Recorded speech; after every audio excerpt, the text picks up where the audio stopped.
Hello, it's Alex and welcome to Hey Little Thrifter.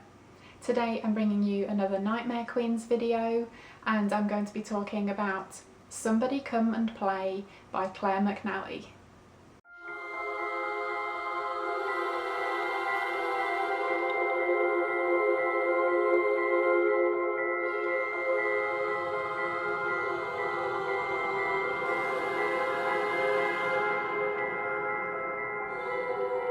Somebody Come and Play by Clare McNally was originally published in 1987 and it has this pretty wonderful artwork on the front. All of the house is metallic, and then inside we have this creepy step back art of this little girl with a doll.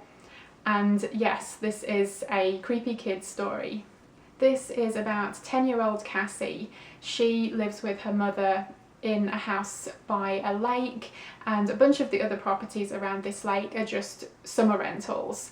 And Cassie has some summer friends who have come to the lake every year. So her friends Diane and Lisa arrive and they're looking forward to spending a fun summer together. But there is a tragedy and a local elderly lady, Myrtle Hollenbeck, dies. Myrtle lived in the oldest building around the lake, and many years ago her two young children disappeared and they were never found, and no one ever found out exactly what happened to them. Myrtle's husband left and she was left alone in the house to grieve for her missing children, and it was something she never got over. And her death was ruled suicide, but one of the detectives, Robert, thinks there might be something else at play. Meanwhile, Cassie and her friends Diane and Lisa meet another little girl called Nicole, and she seems quite friendly, but she's also a bit strange, and she tries to get them to go over to the old Hollenbeck house, even though Cassie's mother has forbidden her to do so. But Nicole persuades them and they all go over, and there's a room upstairs filled with all sorts of amazing toys. So the little girls can't resist, and even though Cassie's mother continues to tell her not to go to the house, Cassie disobeys and all four girls keep meeting up and going back to the Hollenbeck house.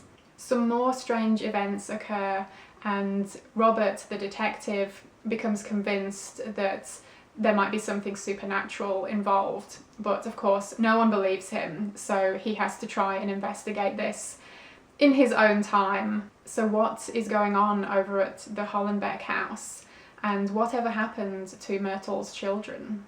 So I thought this was a pretty good book. I gave it 3 stars out of 5, so it didn't blow me away or anything, but it was enjoyable. There was definitely something about the story that kept me wanting to keep reading and find out what was going on. I found her writing very easy to get into and I was quickly absorbed into the story. So even though I wouldn't call this a must-read, I did still want to recommend it here if the premise intrigues you, because I did enjoy it overall. It was quite a fun read. I did find some of the writing a bit cheesy, and I'll give you an example here. So the detective, Robert, is talking with Cassie's mother, Carolyn, and it says, "He wrote while she talked, studying Carolyn's face. In the years he'd been a detective, Robert had learned to read even the most subtle facial expressions, and what he saw in Carolyn Larchmont's eyes was fear." It was just, I read that part and had to read it aloud to my husband because it just tickled me so much. And that's not to say this was badly written, but there were a few instances like that that just came off as a bit silly. Overall, this was an enjoyable and fast-paced read, and I would definitely be interested to read more by Clare McNally. So those are my thoughts on Somebody Come and Play by Clare McNally. Thank you ever so much for watching. I hope you enjoyed it, and hopefully I will see you again in my next video. Bye!